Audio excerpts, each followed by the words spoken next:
दोस्तों हम बात कर रहे हैं इस रिपोर्ट में साउथ की जानी मानी अदाकारा रानी पद्मिनी के बारे में, जिनका निधन काफ़ी रहस्यमयी तरीके से उनके ही घर के नौकर ने कर दी थी। उनकी और उनकी मां की बहुत ही बेरहमी से निधन की साजिश रची गई थी। उनकी जान लेने के लिए नौकर ने बहुत बड़ी साजिश रची थी। 10 दिन लावारिसों में पड़ी रही थी उनकी बॉडी, जी हाँ, बाथरूम में, और बदबू फैलने के बाद पुलिस को जानकारी दी गई थी।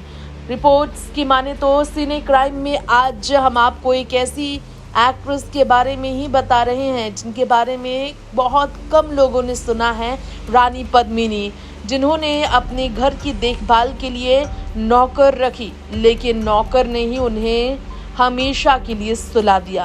मलयालम फिल्मों में एक्ट्रेस रानी पद्मिनी को आपने देखा हो तो आप जानते होंगे वो कितनी खूबसूरत थी, कितनी हसीन थी। ना सिर्फ उनका नौकर ने जान लेकर उन्हें हमेशा के लिए इस दुनिया से छीन लिया था, बल्कि उसकी बॉडी को कई दिनों तक बाथरूम में छोड़ दिया गया।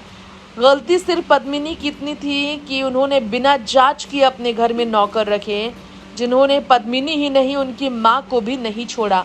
80 के दशक में मशहूर साउथ एक्ट्रेस रही पद्मिनी मलयालम के साथ साथ तमिल, कन्नड़ और तेलुगु फिल्मों में भी काम कर चुकी थी। साउथ की काफ़ी बड़ी वो एक्ट्रेस थी। 24 साल की थी वो जब नौकर ने उसकी जान ले ली। खबर पूरी मलयालम इंडस्ट्री को गहरा झटका देने वाली थी। 15 अक्टूबर 1986 की ये घटना है जब मां इंदिरा के साथ पद्मिनी चेन्नई के अन्ना नगर में एक आलीशान घर में किराए पर रहती थी। फिल्मों से इतना पैसा वो कमा चुकी थी कि जिस बंगले में वो किराए पर रहती थी उसे ही खरीदने की उनकी चाह थी, लेकिन किस्मत को मंजूर ही कुछ और था। रानी ने रियल एस्टेट एजेंट से संपर्क किया था घर खरीदने के लिए।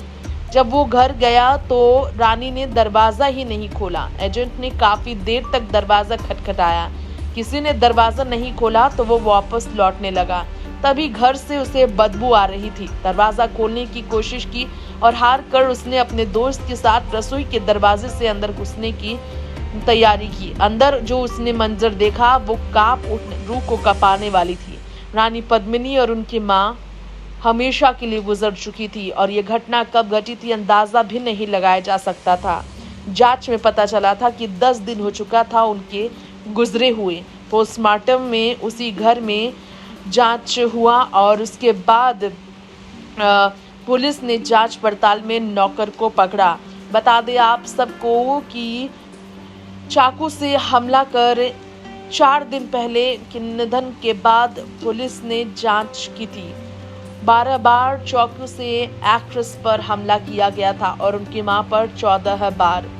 बता दें आप सबको प्लास्टिक में लपेट कर अस्पताल लाया गया था। उनकी बॉडी को अस्पताल के जहां पर उन्हें रखा गया मॉर्ग में, वहां मलयालम एक्टर ने दोनों का अंतिम संस्कार किया था। नेक्स्ट 9 लाइव से तृप्ति की रिपोर्ट।